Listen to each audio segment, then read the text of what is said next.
We think of death as a single moment, a line, a rupture, a final heartbeat. But it is not so simple. Death does not begin when the body fails. It does not arrive with sirens, with shadows, with sudden cold. It starts earlier, sometimes years before. Sometimes in the moment you first realize that everything you love will one day vanish. Other times it begins after the final breath, as the soul slowly turns to face what it had spent a lifetime avoiding. Death is not a moment, it is a process, a sacred unraveling, a loosening of threads we thought were tightly bound. It begins in whispers, the kind you hear in the stillness between thoughts, a subtle pulling away, like light retreating from the edge of a dream. It starts when the world begins to feel distant, not strange, but far. When colors seem too soft, voices too loud, time too fast or too slow, there is a feeling not of loss, but of release. Not pain, not fear, but stillness. A stillness that spreads through the body, through the mind, through memory. It does not announce itself, it waits. Patient, curious, because death is not in a hurry. It knows. It always knows. And when it begins, truly begins, something ancient awakens inside you. Something that remembers. Not your name, not your story, but the pattern beneath the story. It remembers the shape of you before the bones, before the breath. It begins to gather you back into itself. Your energy shifts, your thoughts loosen. You stop reaching outward and begin to fold inward. People sense it, even if they don't know what they're sensing. The animals do, the trees do, the wind especially. Because death leaves a mark not on the body but on the space around it. It changes the air, like the hush before a storm, like the silence in a temple right before the candle goes out. And yet, it is not an ending. It is a widening, as if the world around you is stepping back, making room, opening a door that no one can see but everyone somehow feels. And you begin to move toward it, not physically, not with effort, but with resonance, like a note being pulled back into the instrument that first gave it voice. You may fight it, you may deny it, but deep inside, a deeper self already knows it has begun, and that knowing that sacred aching clarity is not despair. It is truth, because the beginning of death is the moment life stops demanding you be anything other than what you are. It is the peeling away of masks, of stories, of urgency, and in its place, a vast quiet. Not emptiness, invitation. And when you finally let it in, when you stop holding so tightly to form, to name, to noise, you hear it. The first true note of death. Not cold, not cruel. Just a sound older than time, calling you home.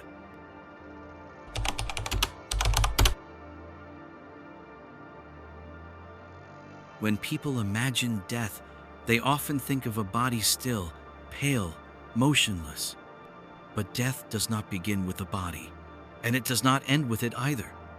The body is simply the first to fall, like the outermost petal of a flower folding in on itself, gracefully, inevitably.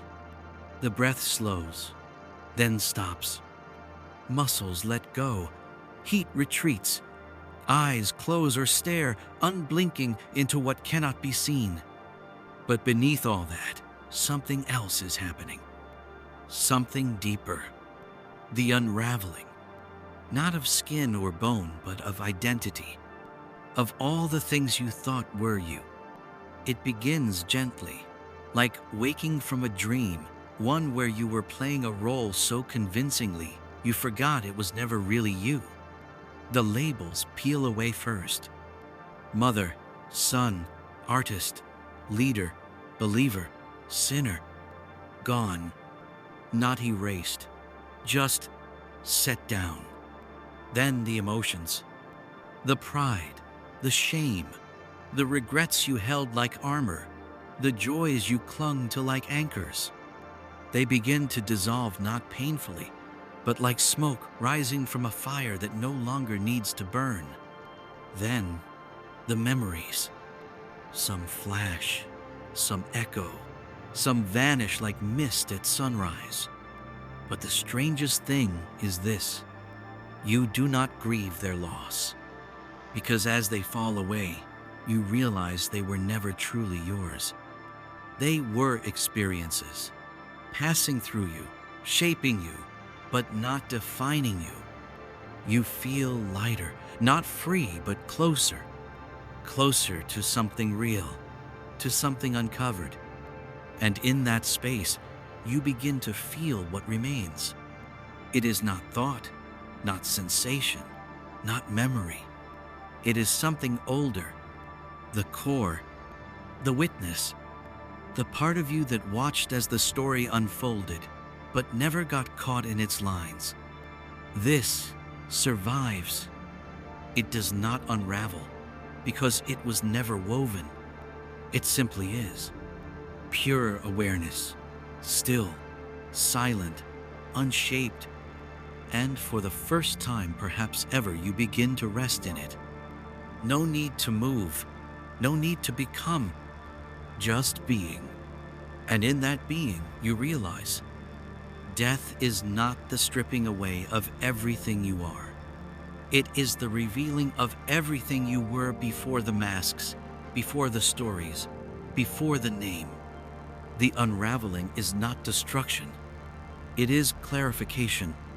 It is the hand that wipes clean a mirror smudged by time. And as the last remnants of form fall away, you are not lost. You are found, not as a person, not as a history, but as the one who was there before the first breath and is still there after the last.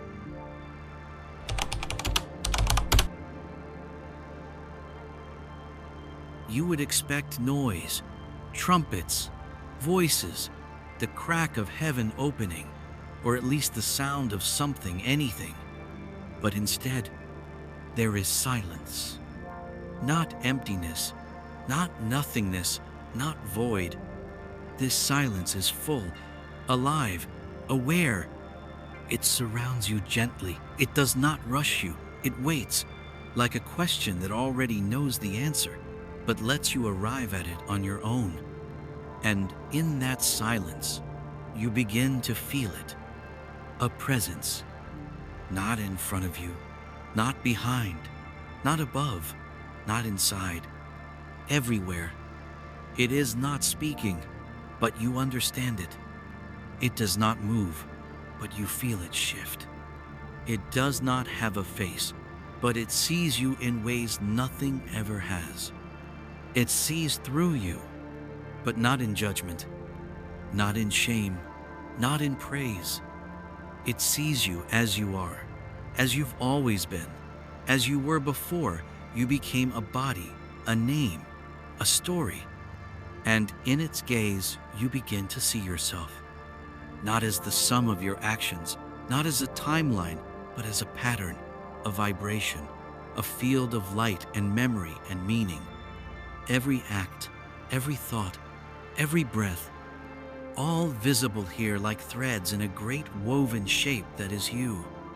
And in this presence, there is no hiding, but there is no fear either, because what looks at you loves you, not the love of comfort or praise or safety, but the love of truth, the love that says, I see you, I always have. This silence has no name. You may call it source, or spirit, or God, or self. It does not care. It is not bound by belief. It is not waiting for ritual. It needs no offering, because the offering is you, your presence, your willingness to be seen, to stand still in the reflection of what has always known you. And as you stand there, something begins to shift. Not outside, inside. You begin to remember moments you dismissed, emotions you buried, truths you ignored. They rise, not to accuse, but to be known. The silence shows them to you as they are. Not good, not bad, just true. And the more you let yourself be seen, the more the silence opens. It does not speak words. It does not give answers, because it is the answer, not in explanation, but in presence. And when you allow it to hold you fully, naked, without pretense, you feel something shift in your very being. A soft click, like a key turning, like a door that has always been there swinging open. And behind it, more silence. But this time you are not afraid, because now you recognize it. It is not nothingness. It is home.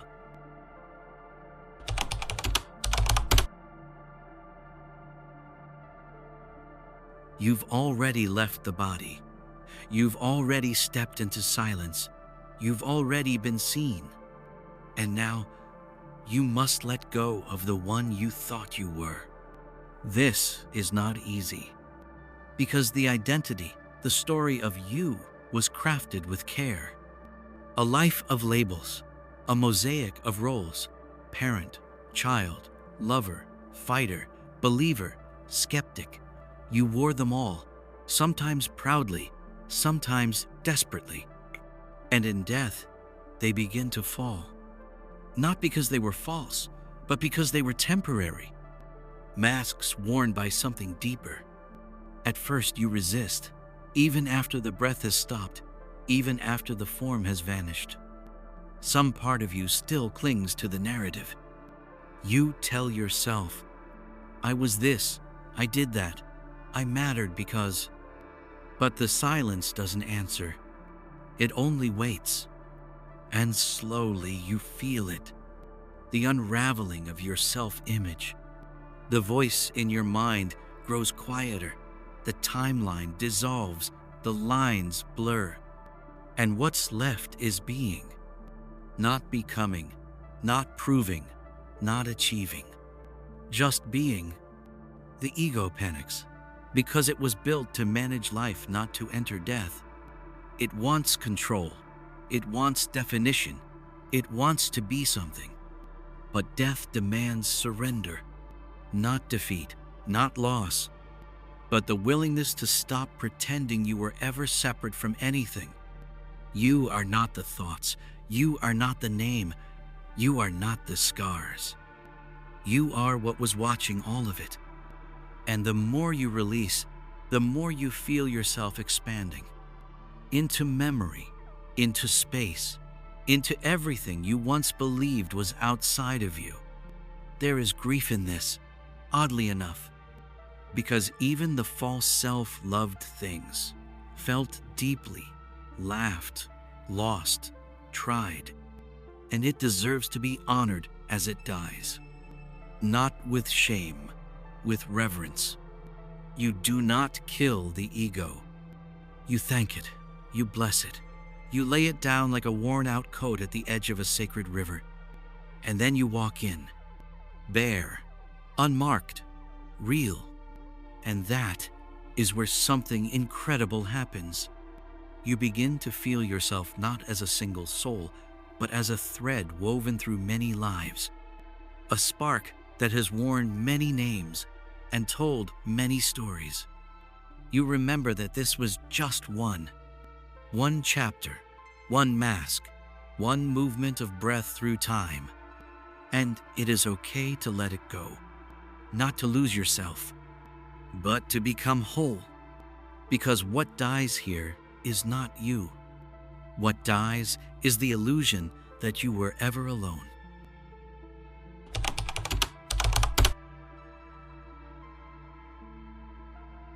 What if memory is not something that fades after death, but something that only fully returns once the body and the story are gone? There is a memory beneath memory, not of childhood, not of language, not even of the person you were, but of something older, something before. It does not live in words. It does not follow time. It does not care for sequence or identity or outcome. It simply is a presence, a deep knowing, a rhythm that lives at the root of your being. You feel it stir once everything else is quiet. After the breath is done, after the ego is folded, after the silence has seen you, there in the stillness beneath stillness something opens, like the petals of a flower that only bloom in the dark, and from it flows not information, not fact, but recognition. You recognize a place you've never seen with eyes.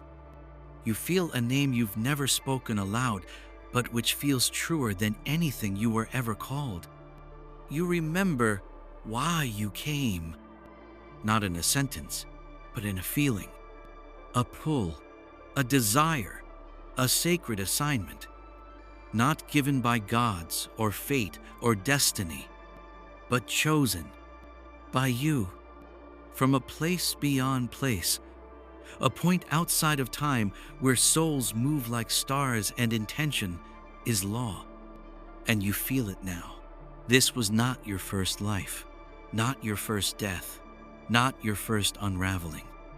You have done this before, many times, in many forms, on many worlds. You've forgotten and remembered and forgotten again. But the thread has always been intact. The thread of you, the deeper you, not the mask, not the role, the core. And along that thread are imprints, vibrations left behind by choices made from love, from fear, from sacrifice. And you see them now not as judgment, but as colors in the great tapestry of what you have been becoming since the beginning. You are not bound to them, but you are shaped by them. They are the texture of your soul. And within them, buried like seeds beneath centuries, are gifts, wisdom, memory, purpose. And they do not disappear in death. They awaken. Because when the noise of life falls away and only stillness remains, you can finally hear the quiet voice that has whispered all along. You are more. And so, in the space between lives, you do not vanish. You return to yourself, and that self remembers.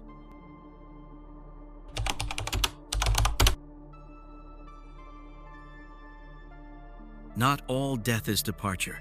Not all endings lead immediately to new beginnings. There is a place, a space in between. Some call it the bardo, others the astral field, the mirror, the waiting room, the echo chamber of souls. But it has no true name, because it is not a destination, it is a reflection. And now, you are here. It does not look like anything. Or perhaps it looks like everything you have not yet resolved. Some see gardens, others cities of light, others still walk empty corridors lined with the faces of everyone they've ever loved or hurt. But what you see is not the truth. It is your own resonance projected into symbolic form. This space responds not to belief but to vibration. The frequency you carry becomes the world around you. Thought becomes structure, emotion becomes weather, intention becomes landscape. And here, you are given time. Time to adjust, time to rest, time to remember. Because death is not instant revelation. It is a thawing, a returning. And in this middle ground, you are not judged. You are shown. Moments rise like tides, not just the ones that defined you, but the quiet ones. The small mercies, the unnoticed cruelties, the things that didn't feel like much, but echo louder here than any great achievement. You meet yourself not as image, but as imprint. And for some, this is heaven. For others, a kind of sorrow. Not because they are punished, because they finally see. But even this pain is healing. Because here, nothing is fixed. Everything moves according to truth. You are not trapped. You are processing. And in the distance, or perhaps already close, you begin to feel guides. Beings who do not force, who do not preach. They radiate stillness. And through them, you begin to remember your options. You may go deeper, into union, into rest, into light that has no form. Or you may return to the world, to body, to forgetting, not as punishment, as choice, because some souls carry threads they wish to continue. Some carry love they need to give. Some carry pain they are ready to transform. And here, in this middle, you can decide, not intellectually, but from the soul, from that place that knows when it is complete and when it is still in motion. This space is sacred because it holds no demand, no condition, only clarity. It is the room between the breaths of lifetimes. And when you are ready, the next movement begins.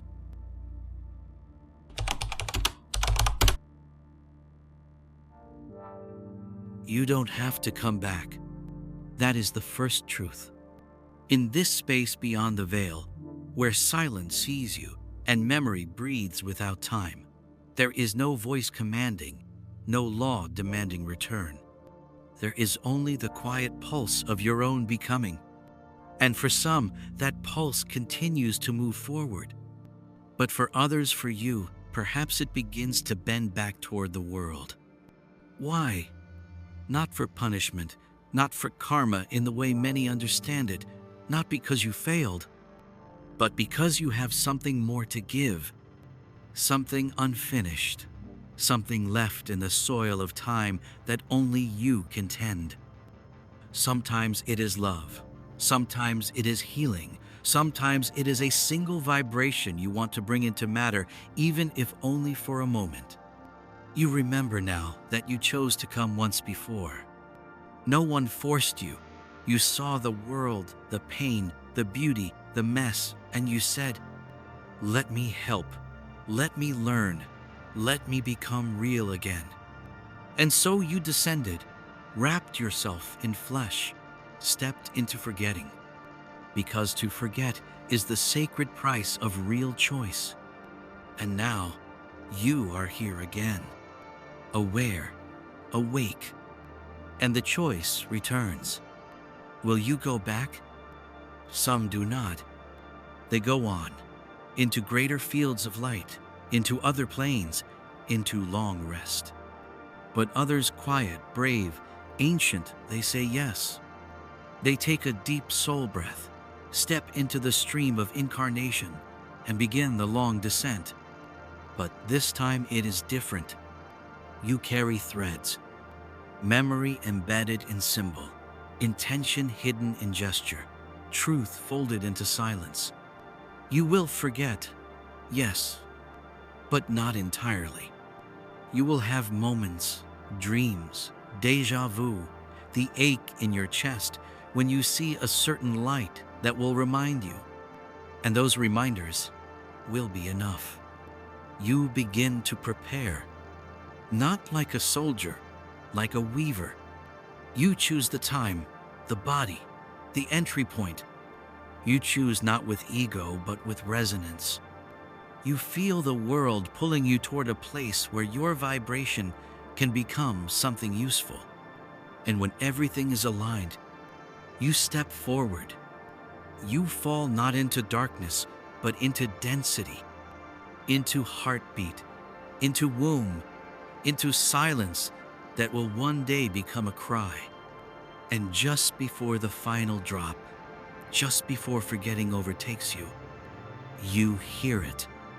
A voice, your own, saying, "Remember, even if you forget, remember."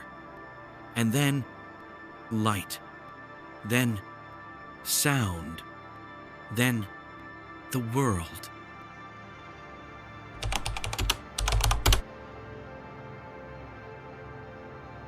We fear death because we think it ends things. We treat it like a full stop, a wall, a closing door. But death was never a wall. It is a mirror. And when you look into it, truly look, you don't see a finish. You see truth, naked, radiant, still. Death is not darkness. It is light we don't yet know how to face. Because in life, we cover ourselves with shadows, roles, fears, desires, distractions. Death removes them, one by one, until what remains is not what ends, but what was always there. That is the great misunderstanding. That death takes you. It doesn't. It reveals you. Reveals the eternal behind the temporary, the infinite beneath the name, the presence that cannot die because it was never born. This presence, you felt it before, in stillness, in grief, in beauty too big for words. In the moment you held someone's hand as they left this world and felt something larger than pain in the silence that followed. That was death, not as absence, as invitation to remember what you are. Not a body, not a story, not a sum of wounds and victories, but a flame, a field, a breath from the source, stepping in and out of form like waves meeting the shore. We do not pass away. We return, we shed, we rise. And in that rising, in that final letting go, we are not erased. We are known. And once you have seen this, once you have touched the silence behind the noise, the light behind the veil, the self beneath the name, you carry it with you. Whether you go on or return, whether you dissolve into the source or take up a new shape, you carry it. And that is why death is not the end, because truth has no ending. It only waits to be remembered. And when you finally do, you smile, not because the mystery is solved, but because the fear is gone. And in its place is something deeper than understanding. Peace, not as absence, as presence. The kind that says, you are home, you always were.